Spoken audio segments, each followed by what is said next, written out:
Hi there. My name is Matt. I am your instructor for Math 107. I'm excited to be with you. I want to tell you a little bit about me. I'm a husband and father. My wife, Kristen, my three kiddos, Ellie, Josie, and Jack.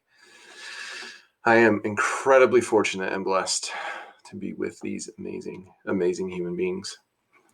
I have taught high school math and computer science for 17 years. This is my first time teaching at a community college. Very, very excited. My roles have shifted in the last couple of years. I'm actually this year an instructional coach at a middle school. I haven't had a classroom of my own in a couple of years.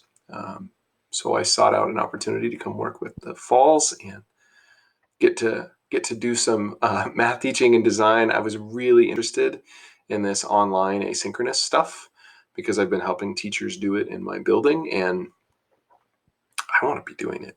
I don't want them to get to do it all. I'm a curious nerd. I'm into a lot of different things. I find myself getting very interested in a lot of stuff all the time. So I start a lot of things and don't always finish them. I've learned that that's actually a strength, not a weakness. I read an incredible book called Range, which I would strongly recommend if you, like me, feel like you kind of wander and wonder like when you're ever going to commit and finish. Range makes a really good argument about why that's a really important part of our lives and process. So great book. I'm also an expert learner.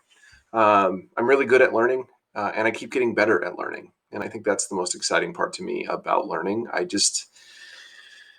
get excited about learning stuff and learning how to learn better. My career, my love, my passion is teaching. I've taught a lot of different things, but what I love most is the opportunity to work with learners on learning. So that's going to impact the way that we run this course together. Here are my goals. An expert learner knows how to solve problems flexibly, to adapt or change course when they make mistakes, and to fine-tune their own strategies for even better performance. My goal is to help you improve in your ability as a learner. And we're going to get to do that while we're learning our Math 107 content. So there really are two big goals. We're going to learn how to learn and learn the content. And the really nice thing, which I'll talk about here more in a minute, is we're getting to do that with math content that is pretty different than what most of us have experienced before a course like 107. It actually has purpose. It's practically useful for human beings living on Earth outside of math classrooms, which can't be said for most math content. Here's what I think I know about Math 107. It's an open invitation. I'm really interested in knowing who you are as human beings and hearing from you. So if there are additional pieces that I missed, if all this is wrong, I want to get it right. I don't want to be right. So I put this out here as this is what I think I know.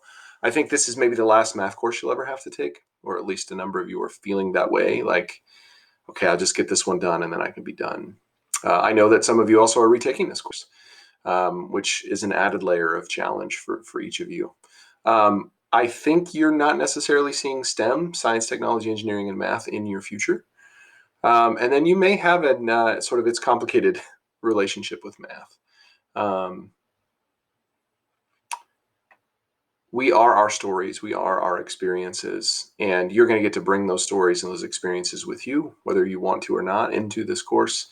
And I just want you to know that I want to see you and hear you. I value you, and I want to walk with you as you move through this course. And I believe that we're going to be most successful if our focus is not just on the content, but on learning how to learn the content. And the cool thing about learning how to learn Math 107, which is what we get to play with together, is learning how to learn Math 107 isn't about just learning Math 107. It's really about learning how to learn. And it's not even about learning how to learn math so much. It's learning how to take advantage of resources, work with partners and collaborators, lean on your instructor in places you need to, and engage in struggle in a way that isn't just frustrating. We're not interested in unproductive struggle and frustration for its own sake. There's a couple key design components that are going to be part of this course that may make it feel different than another math course that you've had before. I intend every week to give you choices in how you go learn this stuff. I don't get to decide what you learn, and you don't get to decide what you learn. There are really fun contexts where the teacher and the student get to choose together what's being learned, which is really fun. And unfortunately, we don't get that opportunity together. We're told what you're going to learn. So where is their freedom? Where is their personalization? Where's an opportunity for you to do it in a way that works for you and is efficient for you?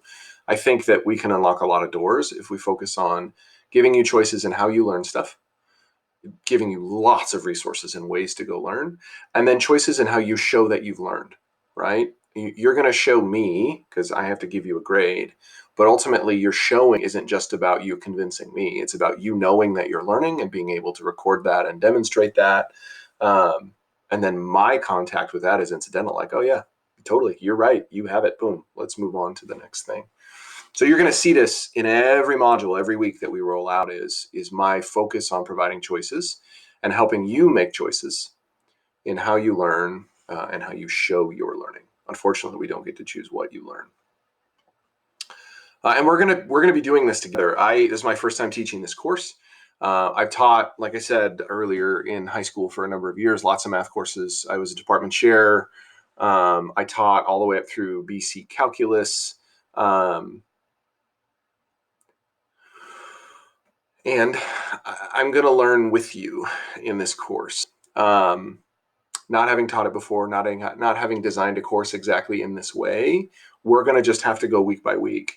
And at first, it's going to feel slow on purpose because I'm really trying to collect a lot of information from you based on how you're submitting work, feedback you're giving me, what I'm seeing, so that we can continue to design this course together in a way that's really going to work for you. I think this graphic is really important because I know this is true and I don't like it very much. I like it when I'm at this part. You can see my mouse. I don't like it when I'm at this part. I'm not surprised by it anymore when I start something new that's hard that I'm not quite sure I can do. But I don't like it. It's frustrating. This mess in here where you're literally like, okay, kind of moving forward, kind of moving backward, kind of moving forward, backward, and then this giant hot mess here. Human beings don't like to do stuff that they don't feel good at, right? And it's really tempting to believe that if it feels this way, that must mean something about me. Like, this is hard, so I can't do it. I don't believe that. I've had too many interactions with too many students who believed they couldn't do it, and they walked through hard things with support and changed their view of themselves. They changed their view of what was possible because they had a different understanding of what learning is. So this graphic matters a ton to me. This is idealized. This is what I really want to have happen. But this pattern, this linear growth here, that represents demonstrating something that you already know how to do. This thing on the right is in that process, that mess of learning how to do it. And I think it's important for us to name that and embrace that frustration and pay attention to our levels of frustration. There are times where our frustration becomes unproductive and we should stop. Take a break, take a breath, do something else. And there are times where our frustration, actually, we should sit in it for a while. We should keep pushing. And hopefully you're going to have an opportunity to practice that and learn that and pay attention to that. I think my favorite part is really this conviction that what we know from brain science is that we can get better at learning. And the way we do that is we learn more about how to learn. We learn how to push through stuff. And then the way it feels for us as human beings when we start to really learn is it unlocks a feeling of power. One of my favorite educators and researchers, his name's Seymour Papert. He was a dude who helped build MIT's Media Lab and do a lot of like artificial intelligence research. And in the 70s was arguing that all the kids should have computers because there weren't enough to go around and businesses didn't need them, kids did. He talks about the power principle. And I love this so much, so much. He said, one of the ways you know real learning has happened is if the learner suddenly feels a power they didn't feel before. And he uses the feeling language. They feel power to do things they couldn't do before. And we know that this is possible for human beings, not just people like me who already know that they're expert learners, but human beings. This is a fundamental trait of being a human. We can improve. We're not locked. We're not fixed. We're not stuck. So I'm excited about that. I really believe that this course provides us the perfect opportunity to do that And we're super lucky because this class is focused on math content that you can use. And I don't really like that phrase, it actually matters, because I think algebra and statistics and calculus, all that stuff matters. It has a purpose. But if the things I think I know about a typical Math 107 student are true, then what I've written there feels accurate. It feels like math or school math doesn't matter. But we're lucky because the stuff here actually does have an impact on the money that's in your bank account and the houses that you buy and the jobs that you take and the people that you date, and can impact the way you make choices, and can give you power to make choices that you feel really confident in, that you can defend and understand and justify, and they work. I believe human beings are mathematical. It's an absolute necessity for us as a species to think mathematically, and we're going to get to play with that stuff together in a way that has practical implications for you and for your life. So I'm excited about this. I'm excited to be with you.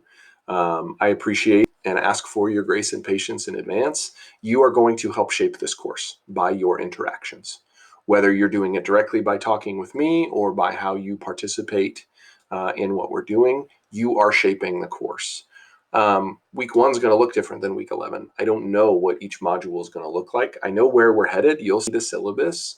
There's the big course content. I mean, we're gonna move forward through it, but how we do that's going to shift. So please, please, please be part of shaping this in a way that works for you. Please offer feedback, and let's have some fun learning together.